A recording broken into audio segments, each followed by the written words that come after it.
2-3 দিন ধরে পুলিশ আসছিল যে তাদেরকে রিকুইজিশন দেওয়া হয়েছে বাড়িটা উচ্ছেদ করার জন্য, কিন্তু জাতীয় গৃহায়ণ আজকে উচ্ছেদে ভূমিকা রেখেছে, তারাই করেছে, সেখানকার ম্যাজিস্ট্রেট এবং জনবল। তো একবার পুলিশ এসে যে চিঠিটা দেখিয়েছে সেটা লেখা ছিল 24 তারিখ।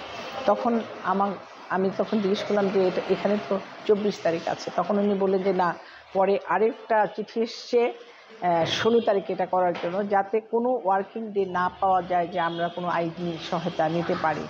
তো সেভাবে জিনিসটাকে করা হয়েছে।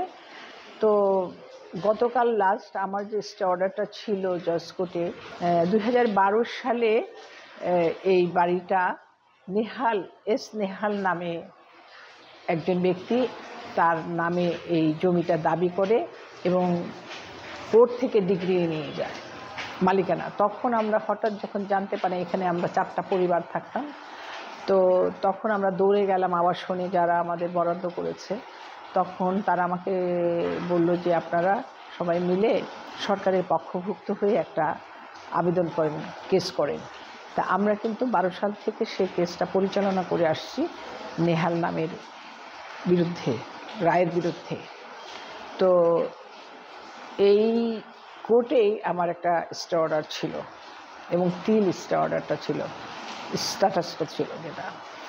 তো এটা আমি সর্বশেষ যখন দেখলাম যে কোনোভাবেই আমি যোগাযোগ করে, আমি মন্ত্রণালয়ের উপদেষ্টার সঙ্গে যোগাযোগ করেছি, সচিবের সঙ্গে করেছি, গৃহায়ণের চেয়ারম্যানের সঙ্গে করেছি, তারা একদম অনড়। তখন আরও 2-1টা জায়গায় যাদের কথা শুনতে পারে তাদের সাথে আমি একটু কথা বলে দেখলাম।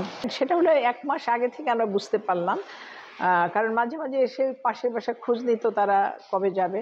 তো তখন আমাকে একজন বলল যে আপনারও তৈরি হতে হবে, অর্থাৎ ওনারা যে আমাদেরকে তোলার ব্যবস্থা করছে, কারণ আমি তখন জানি যে আমার তো একটা স্ট্যাটাস আছে, আমাকে কেন যেতে হবে। এবং সেটা বুঝলাম গত মাসে 6 না 7 তারিখে সেটা ভ্যাকেট করে দিল। তো তখন আমি কিন্তু অ্যাপিলেট ডিভিশনে গেলাম, সেখানে আমি একটা কেস করলাম, কিন্তু সেটাতে তারা পাত্তা দিচ্ছে না যে না। এবং বিশেষ করে যে ম্যাজিস্ট্রেট আসছিল তিনিও কালকে আমাদের শোনায় দিলেন যে উন্নয়ন কাজের জন্য কোনো আইন মানার কোনো বাধ্যবাধকতা নাই। যেটা ধারণা করি, বাস্তবে এই স্নেহালকে দেখা যায়নি কখনো, একজন এক এক সময় সাজানো হয়েছে। এবং আমরা যতটুকু জেনেছি যে বিভিন্ন ডেভেলপার কোম্পানিগুলো এরকমভাবে সাজিয়ে প্লটটা নিয়ে তারা তাদের কাজ করে, ডেভেলপ করে বড় করে আর কি।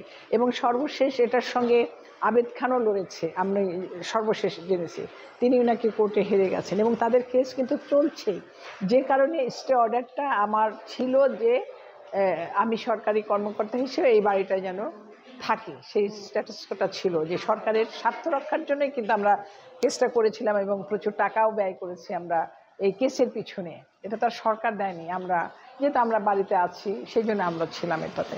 না, এটা আমরা সরকারি কর্মকর্তারা যেভাবে পায়, আর এমনি কোয়ার্টার পায় কেউ, আর এগুলো কিছু সরকারের কিছু পরিত্যক্ত বাড়ি আছে, সেগুলোকেও তারা মেরামত করে সরকারি কর্মকর্তাদেরকে দিয়ে থাকে। তো আমি যেমন প্রথমে পেয়েছিলাম ওই যে আজিমপুরে যে আমাদের ছোট ছোট বাড়ি ছিল, তো ওই বাড়িতে তারপর আমি যখন আবেদন করলাম আমাকে দেওয়া হলো নূরজাহান রোডে, সেটা ভাঙা বাড়ি ছিল। তখন আমি পুনরায় আবেদন করলাম, তখন এই বাড়িটা আমার জন্য অ্যালট করা হয়েছিল।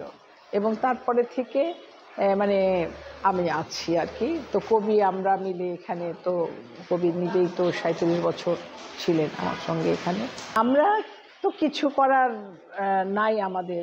এখন সরকার যদি মনে করে যে এটা রফিক আজাদ ছিলেন, এটা একটা ঐতিহাসিক প্রেক্ষাপট, তার যদি একটা জাদুঘর হয়, সেক্ষেত্রে যদি সরকার মনে করেন দিতে পারেন। এখনও যে যদি না করে দেয় যে আচ্ছা এটা দেওয়া সম্ভব না, সেটাও তারা বলতে পারে, কিন্তু আমাকে সেটা না বলে নানাভাবে হুমকি দামকি নানান রকমের প্রক্রিয়াটা শুরু।